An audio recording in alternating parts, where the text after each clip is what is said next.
Hey guys, today's my birthday. I'm 36 years old today, which I can't believe because I feel 26 most of the time. And for my birthday this year, I decided to write my first book. Yay! But this is what I'm getting today. All day, every day. This is what I'm getting today. Eloise, it's my birthday today.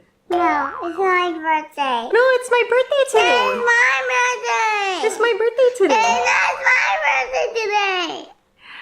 She thinks it's her birthday today. But she is a fellow May baby. Her birthday's coming up soon, huh? But today is Mommy's birthday. It's my birthday. It's her birthday in her world. Hey guys, if you're new to my channel, my name is Leanne and I have been recovering from chronic illness via the mind-body approach for the last over 3 years. And I've been documenting the whole process, documenting the nuggets of wisdom that come through, the pains, the triumphs, like just documenting this season as I work towards a regulated nervous system, more wholeness, more healing, and all of that. So if you're new to this channel, welcome. Thank you for being here. So like I said, I've been on this recovery journey, and if you know anything about the mind-body connection, you know that, or if you're on this journey yourself, it's a very kind of volatile process because you're rewiring your brain, leveraging neuroplasticity to stop doing illness.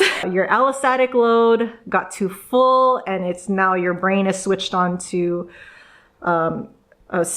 intense sympathetic mode. You're in fight or flight, freeze or fawn, and it's kind of just stuck there because of internal issues going on and negative core beliefs, life stressors. All of that contributes to being on this danger light switch, for example. So rewiring that is a process, as you know, and it goes like this. It's waves and it's, so I'm symptomatic. So I just wanted to lay the groundwork in case you're brand new, and which is why I am so thrilled to say that even through this, I wrote my first book. Like, what? Like, it's kind of crazy to just write, as you know, to do things when you're so symptomatic and you're trying to rewire your brain, but still you know that the way out is to move on with your life, keep living your life, and doing projects, doing things that light you up. And so I'm super excited because I kind of always wanted to be a writer. And through this process, I've had invitations to start writing for real. So I have my website. I've been blogging on there. I was invited recently to write articles for the Empowered Caretaker publication on Medium, which is super cool. So I'm trying to write an article a month at least for that because it's such it's good practice and it's a great platform. I never used Medium before, and there's like amazing articles on there. If you're not on there, I think it's totally worth it to get a subscription. Like there's major wisdom being shared on there, as of course YouTube as well. But yeah, I always wanted to write. So I just think it's so funny to be in this season in my life where it's like, it's been like, I will say the hardest season ever. And yet these invitations to write have come in. So that's been really cool. So what do they say to first-time authors? They always say, write what you know. And literally the first thing that came to mind was breastfeeding. I decided to write about breastfeeding for 2 reasons. One, my sister-in-law was expecting, this is her first child. She's a first-time mother, and she brought this beautiful, precious little niece, my niece, into the world. And she is wonderful and amazing and healthy and the cutest little thing. So I was thinking about my sister-in-law when I was kind of brainstorming what I should write about. And I wanted to kind of gift her something. Number 2, the other reason why I wanted to write about breastfeeding specifically is because back in 2016, I filmed and uploaded a video to YouTube about pumping and working because that was something that I was very passionate about at the time when I was pumping and breastfeeding with my first child. And that video just kind of went viral. And I was like, what? Like, this is really helpful to people, because what people don't tell you when you become a first-time mom, the whole breastfeeding journey, I know it comes natural to a lot of women and to a lot of first-time mothers, but for me, I had all the issues. Like, he was drastically losing weight. My milk came in late. He had latch issues. I had all the things. And it was an overwhelming experience. I didn't realize, like, being someone's primary food was such it took like a mental, now I'm looking back, it wasn't just like a physical demand, but for me, it was like mental, it was emotional. It was just a lot in conjunction with adjusting to becoming a first-time mother. It was a lot and I wasn't prepared. So I just kind of had all of these things in mind, and I wanted to write a book that just kind of wasn't textbook information, because let's face it, there's textbook information on how to do breastfeeding, like especially now. You know, like my oldest is almost 10, and back then there were a lot of resources like La Leche and all of that I just like devoured. I studied because I was trying to like increase my milk supply. I was trying to pump enough. I wanted to keep breastfeeding. And I was able to successfully, exclusively breastfeed all 3 of my children until well after a year. And that was my goal. But I know the toll that it takes. And there are women I know that it's so effortless. I have friends that it's the whole breastfeeding journey, the whole pumping journey is so effortless. But for me, it wasn't. So I wanted to write something and create a resource for women who feel, you know, there is that shame because you feel like it should be natural, it should be easy. But the truth is, for some of us, it's not. And it's an adjustment. And there's a lot of grace and knowledge and learning and growing and maturing and adjusting that goes into all of that. So I wanted to put together a piece that kind of encapsulated all of that. I might as well just show you this book. It's called Breastfeeding, but Make It Real. If you can see that. And it's just a short little thing here. And it's just the first time mom's guide for the first 3 months. Advice from a regular mom, because I'm a regular mom who had to like figure out how to actually breastfeed and build a great nursing relationship with my children, which was something that was very important to me. The goal that I have with this book is just when you transition to being a first-time mom, I feel like I had a really great support system socially. I had friends who were also mothers, so I could go to them. I had a good support system. I had mother figures, a lot of them that were trying to help. But I still felt like it was an isolating situation and an isolating process, because it's such a big change from going from no kid to 1 kid. The transition for me was very difficult. So I wrote this book as if to be like this best friend that I wish I had at the time, who could just kind of listen, who could see my struggles, who could speak encouragement, who could speak truth into me. Not to say that I didn't have that. I did. But I still was like lonely, and I found the whole thing really hard. So that's what I had in mind when I wrote this book. I'm like, I want to be this person, this friend that whoever is reading it, if the mother is struggling during that first, listen, if you can get through the first 3 months of breastfeeding your first child, honestly, you can get through anything. that 3-month period is so intense. At least for me. I don't know if you agree, moms out there who are seasoned, like it was really intense for me. And it could just have been my personality and all these things. But the truth is, I want to be real, it was really hard. So I wrote this book in mind, like it's just like a soundboard, like just sounding off, hey, you're awesome. You're wonderful. You totally can do this. It's natural. I just wanted this book to be like this trusting voice that for someone, a mother who's struggling through that really intense time, the first 3 months of your first newborn, they could refer to this and relax their nervous system, knowing they're doing it right. They need to soften more. You know, like if you're having a hard time, soften, have grace. This is the process, and it's not easy, but you are capable and you can so do it. So that's what this book is. So it's available on my website, leanvalle.com. It's also available on Amazon. Oh yeah, and this little strip here, that's just the proof. This is my proof. It's not the hard copy. And something I'm super stoked about, it's also available. Let me wake up my Kindle. My Kindle's waking up. Hold on. Oh, there it goes. Nope, it's updating. Hold on. Oh no, I lost it. Hold on, it's updating again. All right, there we go. And something I'm also stoked about is it's available on Kindle also. I don't know if you can see that. Hopefully you can.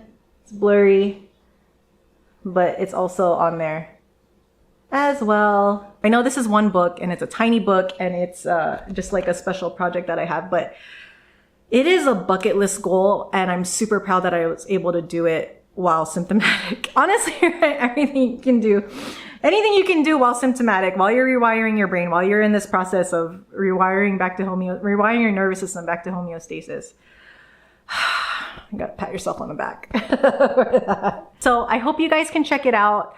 It really is just like a little piece of my heart for a very specific group of people, mainly first-time mothers who are going through their first time like breastfeeding journey.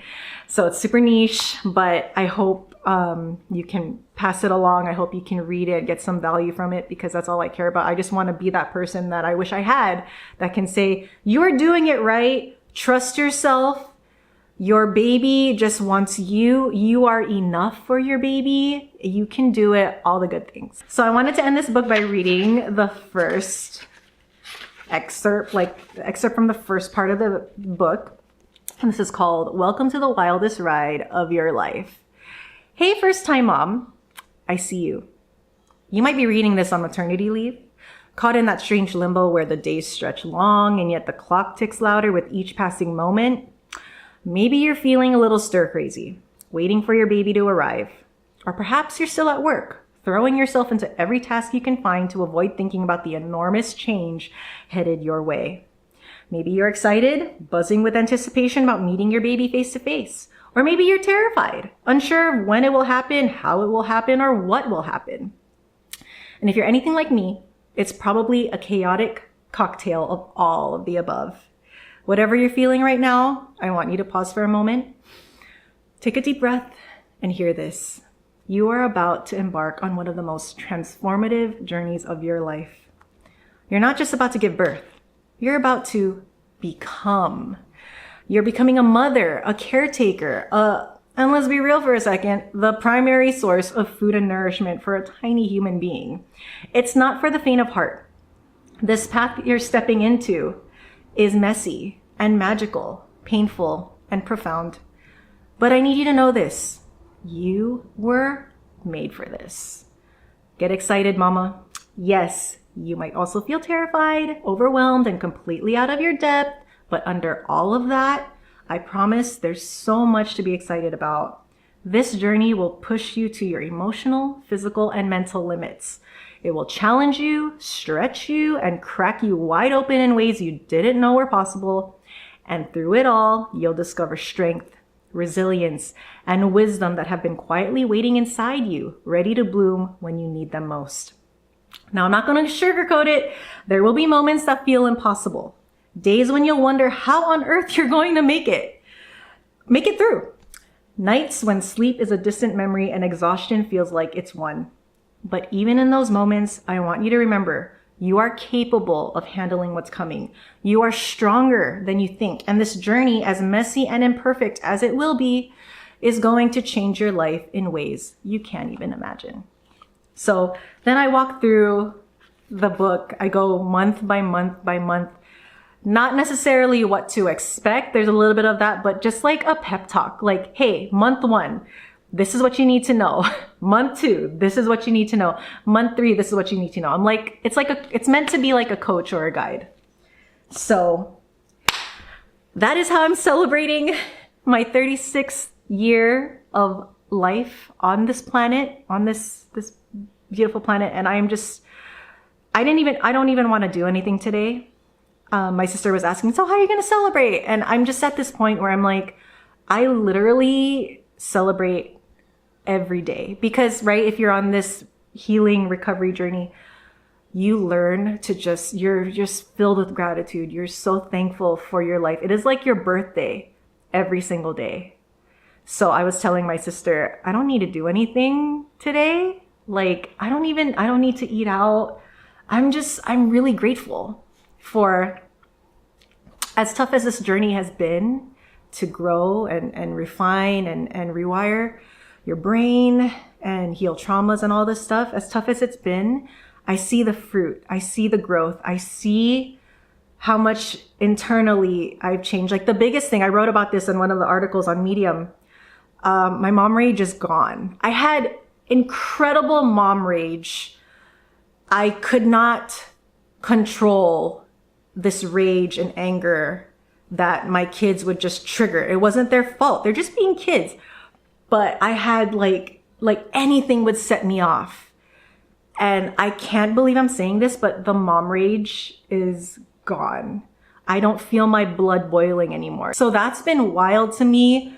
I'm so thankful for that. I'm so thankful that my nervous system is calming down and it's not perceiving as much threat as it used to, especially with my kids. Like, God, right? Like, how sad is it that your nervous system considers your children, you know, as a threat when all you want to do is serve them and love them and be the best version of yourself so that they can have the best version of a mother. You know, just, it makes me emotional. It brings me tears to my eyes. So lots of healing is going around. And I just want to remind you too, if you feel like I've been there, I had to remind myself this morning as I reflected on 36 years of my life and, you know, how many years on this healing journey, I had to remind myself, like, there is healing happening. Healing happens every day. That is how the brain works. The more you feed the truth that you are well, that you are healing every day, that you're learning and you're growing every day, then it makes it all the more worth it. And even though sometimes it's so easy, there's a lot of evidence. It appears as if there's a lot of evidence that not much has changed. Believe me, I know that as I've been assessing this last year, like, you know, because last year for my 35th birthday, I recorded a video talking about the how many things that I've learned at 35 years old. So I was reflecting on that video and I was reflecting on this last year. And I had this thought of, oh my God, I feel like nothing changed. But I knew that was a lie, because when you're on this journey of neuroplasticity and rewiring your brain, you know that when you intentionally choose to focus on the good, when you choose to change your responses, when you choose to respond differently to things, you are changing your brain. The neural pathways are changing bit by bit by bit. So I had to check myself and be like, no, there's so much that has changed internally. I had mom rage last year. I don't have it this year. That's huge. So we celebrate these little things. So anyway, thank you for watching. I hope you can check out the book or share it with someone. Share it with a first-time mother who really, like, hopefully will prep them enough to understand the big role change they're about to step into. It is glorious. It is marvelous. It is hard, but all of it is so fulfilling, and all of it is pushing us to become the best versions of ourselves if we allow it to, right? So with that, thank you for watching, and I'll talk to you soon.